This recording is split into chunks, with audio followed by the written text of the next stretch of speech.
Hello, Dan LaPlante from Mignolaverse.com. Today I'm here to share with you my thoughts on B.P.R.D, The Devil You Know, number 13, where it's going as a series, what's going on in my heart as it pulls at all the strings. Issue 13 is actually a bit weird in comparison to the other issues, whereas the series has been all about kind of rapid pacing.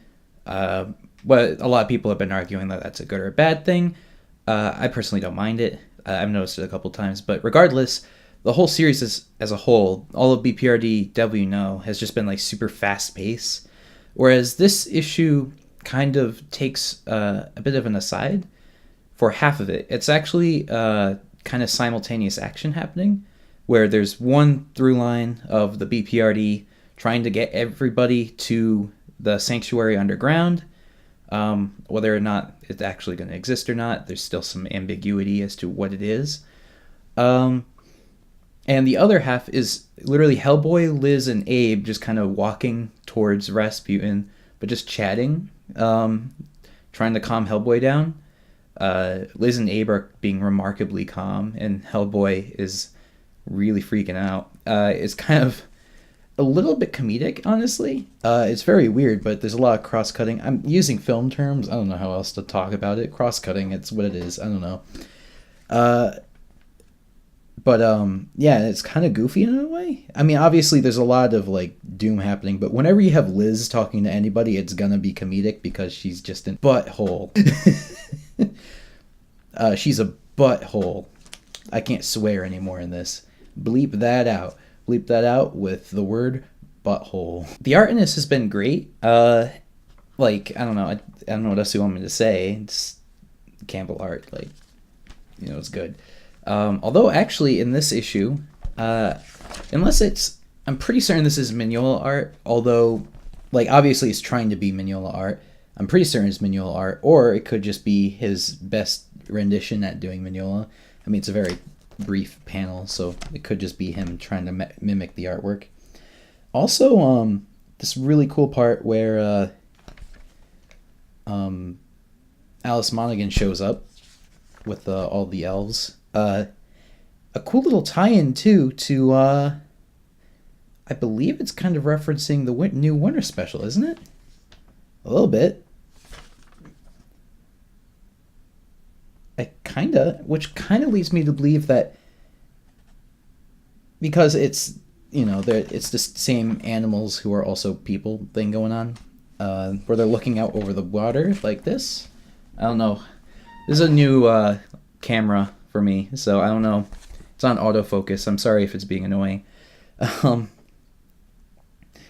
Yeah, and they do it in like this cool watercolor style. They use washes. I don't know what the term is. I don't know.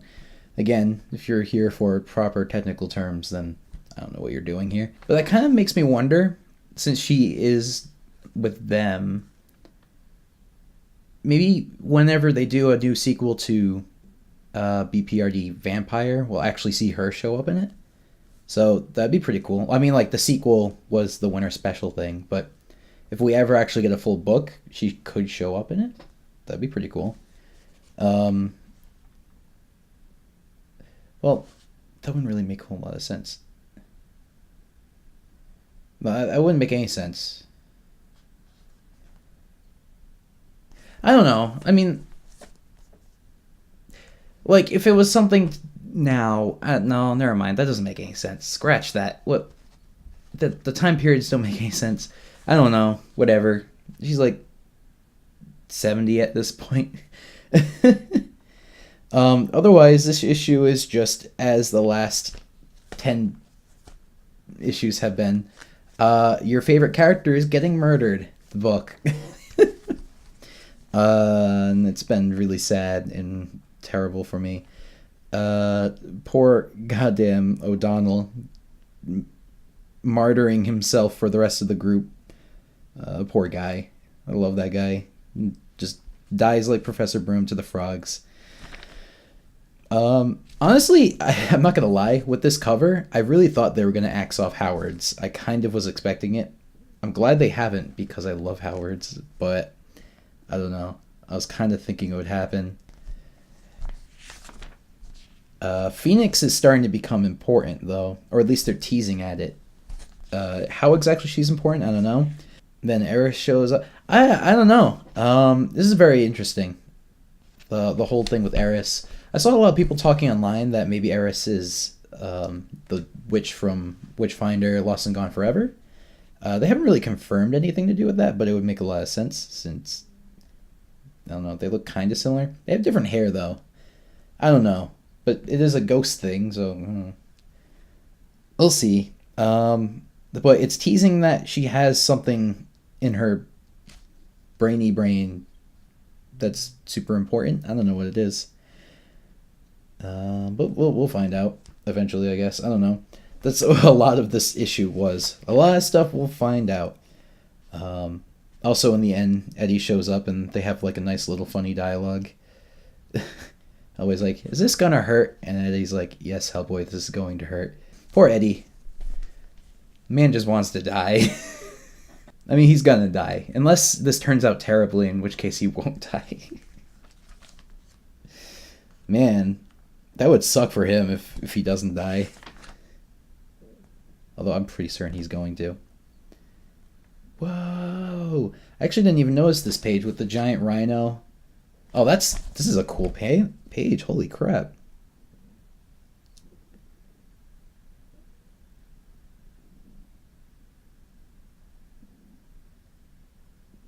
That's really awesome, actually. I didn't know about that. I don't know. I loved this issue. I loved that it kind of took a step back for a little bit to kind of breathe. Right before the last, I think, 2 issues? I think there's only 2 issues left. Regardless, this is a great issue. I mean, coming off of the previous issue, which was just amazing. I mean, well, this is it right here, I think. 12. I mean, obviously, I don't know if you guys know. It's not a really big secret that I'm a huge Witchfinder fan. And they gave him, Eddie Gray, this whole entire tragic thing where he killed off Molemy, betrayed me. I love him. Molemy, and he got killed by Eddie, and then just the things. I'm so sad about it. I'm really torn up. Although technically, Molemy exists like out of time. He just shows up wherever in any time. So technically, he's not dead. He's kind of like the Doctor, where like you could meet a past version of himself, not the one that died. Is Molemy just the Doctor? Regardless, and of course it was done in very like cryptic fashion, where he gets swallowed by a whale, and it's like the Bible. I don't know. Oh boy. Well, that was some rambling. I don't know. Just wanted to get a video up this week because I missed one last week, and then the week before was Alex's thing, I think. So, yeah, I'm working on that review. I'm going to have it up for the end of the month. It's like half done. You'll get to see some weird stuff. I'm pretty excited for it, but I'm taking it at my own pace. We're also doing a promotion that's going to be coming up soon. So I actually don't even know the full details yet. Kevin is going to supply me with that info, but we're going to be doing some YouTube stuff soon to get people watching. I'm pretty excited for that. I'm pretty half asleep right now, and I got to go to Dungeons & Dragons right now, so that's going to be fun. I am, well, actually, I'm 2 halfling rogues. I started Dungeons & Dragons with one character, and then I started another campaign and decided to just use a copy of the character. But then I got bored of that one, so my DMs organized a plot that took the character from one campaign and put him into the same continuity as the other. So now I have 2 halfling rogues in the same campaign, but they actually got sucked into each other's brains. So now I'm playing 2 characters at once. Well, every time they go to sleep, I change characters. It's great. It's really hysterical. And they're distinguished by an eye patch, which I just bought one last week, so I wear an eye patch during D&D. It's pretty fun. I love D&D. So, I don't know. I hope you guys like all this blabbering. It's kind of lame or whatever, but I just wanted to get something up. you know. Oh, look at this. I didn't even know they had any sort of Kate Corrigan merchandise, but there's this Kate Corrigan bust. I actually found at a bargain outlet recently. I got it for like $10, so that was pretty nice. I love this thing too. Hellboy animated Kate Corrigan is amazing. Why is she not in any of the live action movies? It kills me, strangles me. I want Kate Corrigan to show up. God damn it. Everybody likes Kate Corrigan. And her animated, they did her almost perfectly in the animated movies too. Obviously, the animated movies tried to play it a little more comedically, so she's a little more of like a goofball in it at points. Well, not goofball. It's more so that she's just like, God, I love essays.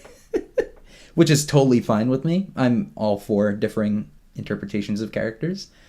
A lot of the Hellboy universe isn't, or a lot of the Hellboy fan base is not. I could tell because people are freaking out over the movie.